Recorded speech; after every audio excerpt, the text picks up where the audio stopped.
मेरे सभी दर्शकों को सुबह का प्यार भरा नमस्कार। दोस्तों, आप सभी का स्वागत करता हूं एक नए वीडियो में। आज का हमारा जो योगा सेशन है वो है प्राणायाम। तो आज मैं 5 बेसिक प्राणायाम करने वाला हूं। हर जगह ये प्राणायाम किए जाते हैं। कुछ लोग 2-3 प्राणायाम से परिचित होंगे, जैसे कपालभाति, अनुलोम विलोम और भ्रामरी। मोस्टली लोग ज़्यादा लोग इन 3 प्राणायाम को ही करते हैं, जिसमें मैं ऐड किया हूँ 2 और प्राणायाम ऐड किया हूँ। एक है भस्त्रिका प्राणायाम और एक है शीतकारी प्राणायाम। तो आज हम 5 प्राणायाम करेंगे और इन प्राणायाम से बहुत सारे बेनिफिट आपको मिलेंगे। तो दोस्तों, देर ना करते हुए हम वीडियो को स्टार्ट करते हैं। यदि आप स्वस्थ और लंबी आयु जीना चाहते हैं तो इन प्राणायाम को ज़रूर करें, ताकि आपका श्वसन प्रक्रिया और आपका इंटरनल प्रोसेस, आपका दिमाग स्वस्थ रहे। दोस्तों, इन 5 प्राणायाम को करने से आपको मानसिक शांति मिलेगी, श्वास संबंधी समस्याएं दूर होंगी। इसके साथ ही आपकी आयु में वृद्धि होगी और आपका मन, दिमाग एक स्थिरता की तरफ आएगा। इसके साथ ही मौसम परिवर्तन हो रहा है, इससे बहुत सारी सर्दी, खांसी, जुकाम, ये सारी जो कोल्ड कॉफ, ये सारी बीमारियां होती हैं, इनसे आप छुटकारा पाएंगे और ये आपको प्रोटेक्शन का काम करेगा। तो पहला प्राणायाम मैं करूँगा वो है भस्त्रिका प्राणायाम। भस्त्रिका प्राणायाम के लिए सबसे पहले आप ऐसे सुखासन में बैठ जाएंगे। तत्पश्चात अपनी रीढ़ की हड्डी सीधे करके सुखासन में अपने रीढ़ की हड्डी सीधी करके बैठ जाएंगे। इसके बाद सांस को धीरे धीरे अंदर लेना है, जितना हो सके आप सांस भरें। इसके बाद तेज़ी से सांस को बाहर निकालना है नाक से। Let's start.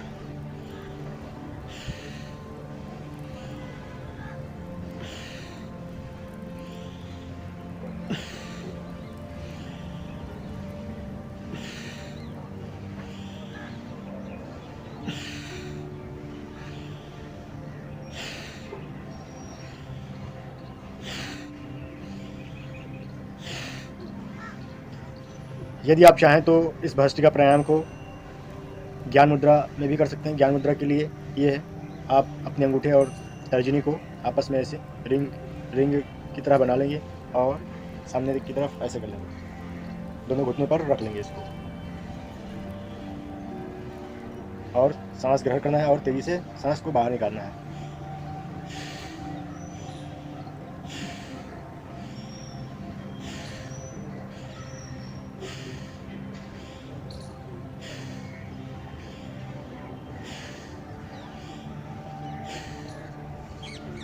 दोस्तों, इस भस्त्रिका प्राणायाम से हमारे जो फेफड़ा है वो हेल्दी बनता है। इसके साथ ही जो हमारी श्वसन नली है वो भी मजबूत और हेल्दी बनता है, जिससे हमारी आयु में वृद्धि होती है। नाउ फ्रेंड्स, अब हम दूसरा योगाभ्यास करेंगे, वो है अनुलोम विलोम। अनुलोम विलोम के लिए ऐसे सुखासन में बैठ जाएंगे। तत्पश्चात अपने दाहिने हाथ को मोड़कर नाक के किसी भी एक छिद्र को बंद कर लेंगे और जो ओपन रहेगा उस छिद्र से आप सांस ग्रहण करेंगे।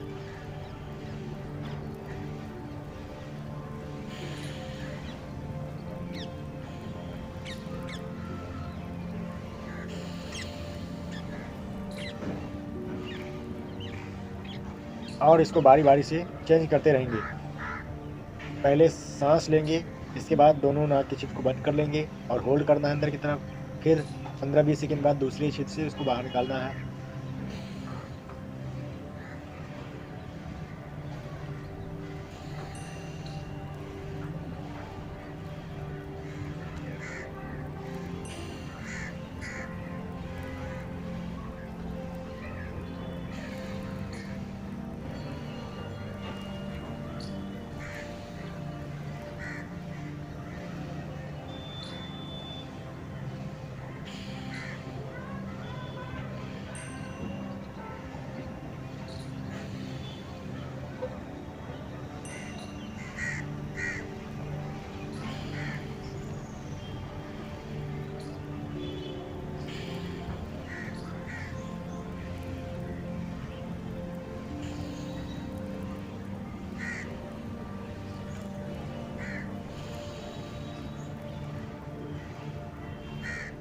दोस्तों, इस अनुलोम विलोम से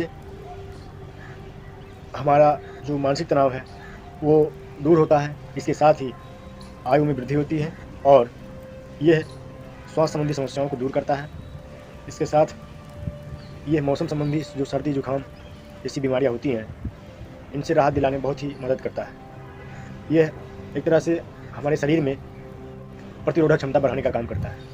नाउ फ्रेंड्स, अब तीसरा प्राणायाम करेंगे, वो है कपालभाति। कपालभाति इसी आप सुखासन में ही कर सकते हैं या आप पद्मासन करें तो ज़्यादा बेहतर रहेगा। तो अभी मैं पद्मासन में करने जा रहा हूँ। पद्मासन के लिए आप दाहिने पैर को मोड़कर बाईं जगह पे और बाईं पैर को मोड़ दाहिने जगह पे ऐसे रख लेंगे। अब इस स्थिति में हम कपालभाति करेंगे। कपालभाति के लिए आप ज्ञान मुद्रा पोजीशन, ये नॉर्मल, इसमें आ गए। इसके बाद सांस को आप नाक से तेज़ी से लेंगे। जब सांस लेंगे तो पेट बाहर की तरफ उड़ेगा और जब सांस को बाहर निकालेंगे तेज़ी से तो ये पेट हमारा अंदर जाएगा। इसको आप काउंटिंग के हिसाब से कर सकते हैं। स्टार्टिंग में 50, 60, 70 काउंट कर सकते हैं। इसके बाद 100, 200 जितना भी बढ़ाना चाहें बढ़ा सकते हैं। या फिर आप टाइम के हिसाब से करना चाहते हैं तो 1 मिनट 2 मिनट ऐसे स्टार्टिंग में कर सकते हैं। तो मैं अभी काउंट के हिसाब से करने जा रहा हूँ। Let's start.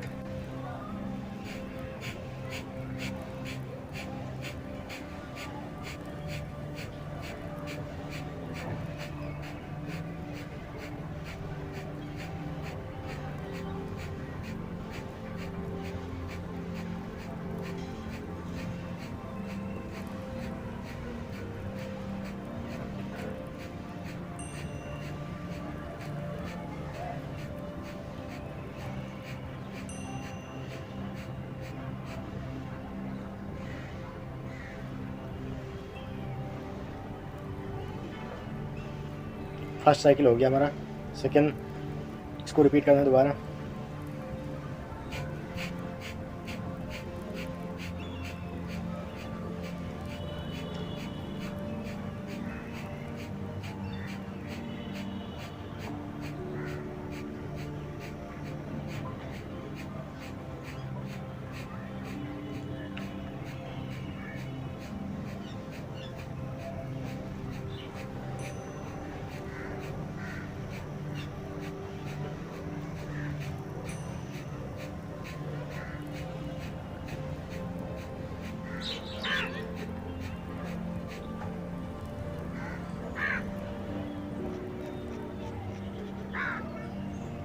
दूसरा रिपीटेशन हो गया।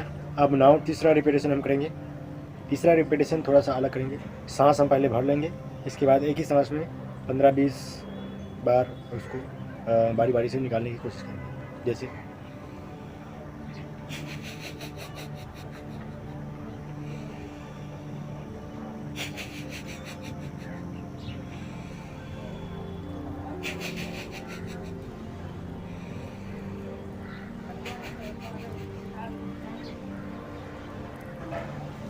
तो ये हो गया हमारा कपालभाति। दोस्तों, इस कपालभाति के बहुत ही अधिक बेनिफिट हैं। इस कपालभाति को करने से ऊर्जा का संचार हमारा ऊपर की तरफ फ्लो होता है। ऐसा माना जाता है कि ये जो मानव शरीर में ऊर्जा है, और मानते हैं योगिक पुरुष मानते हैं, योग में माना गया है कि मनुष्य में, योग में, अध्यात्म में माना गया है कि हमारे शरीर में 7 चक्र होते हैं और उन चक्र में असीम ऊर्जा है, आभा है। तो जब मानव का ऊर्जा नीचे की तरफ प्रवाहित होता है तो वो एक तरह से पतन की तरफ जाता है। और यदि मानव का ऊर्जा ऊपर की तरफ फ्लो होने लगता है, मतलब नीचे से ऊपर की तरफ ऊर्जा का संचार होने लगता है, तो वो बहुत ही पावरफुल हो जाता है, बहुत ही एनर्जेटिक हो जाता है। उसके शरीर में एक तरह से आभा की ज्योति आने लगती है। उसके सोचने समझने की शक्ति बढ़ जाती है, अंडरस्टैंडिंग बढ़ जाती है। और एक तरह से आप बहुत सारे फोटोज़ में देखते हैं कि हमारे जो हिंदू देवी देवता है उनके पीछे एक चक्र ऐसे गोल गोल सा रहता है। वो उसको माना जाता है कि वो आभा है, एक तरह से मतलब प्रकाश है, ज्ञान का प्रकाश कह सकते हैं। तो जब मनुष्य के शरीर में ऊर्जा का संचार ऊपर की तरफ होता है तो वही प्रकाश एक इंसान के अंदर भी डेवलप होने लगता है। तो यह कपालभाति उस ऊर्जा को ऊपर की तरफ फ्लो करने में बहुत ही सहायक होता है। तो आप इसको ज़रूर कीजिए।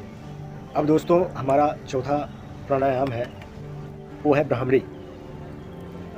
ब्राह्मरी हमारे दिमाग को संतुलित करने में, उसको कंसंट्रेट करने में बहुत ही हेल्पफुल होता है, कारगर होता है। खासकर जो लोग अपना ध्यान को किसी कार्य में कंसंट्रेट नहीं कर पाते हैं, या जो स्टूडेंट पढ़ते हैं तो उनको जो कंसंट्रेशन नहीं बन पाता है, या फिर यादगार की क्षमता कम हो गई है, याद नहीं कर पाते हैं विषय को, तो वो ब्राह्मणी को जरूर ब्राह्मणी का अभ्यास जरूर करें। ब्राह्मणी के लिए आप इसी तरह से सुखासन या पद्मासन में बैठेंगे। इसके बाद आप ये दोनों अंगूठे को अपने कान के छिद्र में ऐसे बंद कर लेंगे और इन 3 उंगलियों से अपने आँख को बंद करेंगे और आपका तर्जनी माथे पर रहेगा ऐसे, और रीढ़ की हड्डी सीधी कर लेंगे। अब सांस भरेंगे। सांस भरेंगे तो पेट भी आपका फूल जाएगा और मुंह में भी सांस रहेगी, और मुंह बंद करके नाक से ओम का उच्चारण करना है जितनी देर हो सके।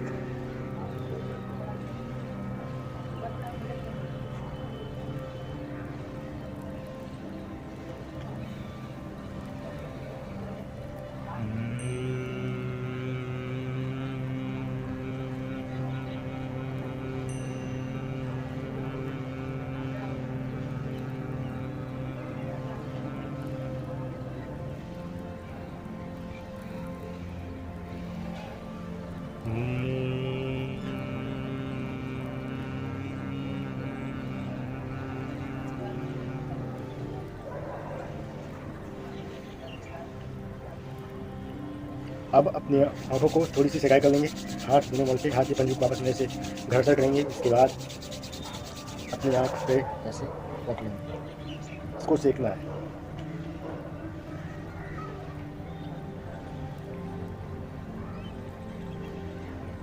अब हमारा 5वां है प्राणायाम, वो है शीतकारी प्राणायाम। ये हमारे दांतों के लिए, हमारे मुंह के लिए, हमारे वोकल सिस्टम के लिए बहुत ही लाभदायक है। इनको हेल्दी बनाने में ये बहुत ही कारगर है। तो जो लोग मुंह संबंधी समस्याएं, कुछ लोगों को कुछ अलग चीज़ें खा लेते हैं तो उनको मौथ में एलर्जी हो जाती है, कहीं दाने छाले निकल जाते हैं, या फिर कुछ लोगों के दांत से मुंह से बदबू आती है, या फिर कुछ लोगों का गले में कुछ समस्याएं हो जाती हैं। तो यदि आप इन सारी समस्याओं से जूझ रहे हैं तो इस शीतकारी प्राणायाम को जरूर ट्राई करें, आपको बहुत ही लाभ मिलेगा। शीतकारी प्राणायाम के लिए आप सुखासन में बैठ जाएंगे, जैसे मैं बैठा हूँ। इसके बाद नाक से सांस भरेंगे आप। नाक से सांस भरने के बाद ये जो आपके दांत हैं ऊपर और नीचे वाले, आपस में ऐसे सटा लेंगे, ऐसे सटाना है दांतों को, ठीक, ऐसे सटा लेंगे। इसके बाद दांतों के जो छिद्र हैं उनसे सांस को बाहर निकालना है। नाक से सांस आप ग्रहण करेंगे और मुंह से सांस बाहर निकालेंगे, और सांस को बाहर निकालते वक्त अपने दांतों को ऐसे बंद कर लेना है। दांतों के बीच में जो छिद्र होगी उन्हीं से सांस बाहर निकलेगा। आप इस प्रक्रिया को 3 से 5 बार दोहराएंगे। Now start.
दोस्तों, इस शीतकारी प्राणायाम से आपके मौत संबंधी समस्याओं में राहत तो मिलेगी। इसके साथ यदि आप पेट संबंधी समस्या से जूझ रहे हैं, आपके पेट में गैस बनता है, या फिर पखाना आपका सही से साफ़ नहीं होता है, सुबह जब मल त्याग करते हैं तो पखाना साफ़ नहीं होता है, तो उसको भी साफ़ करने में ये बहुत ही लाभदायक है, पेट के लिए बहुत लाभदायक है।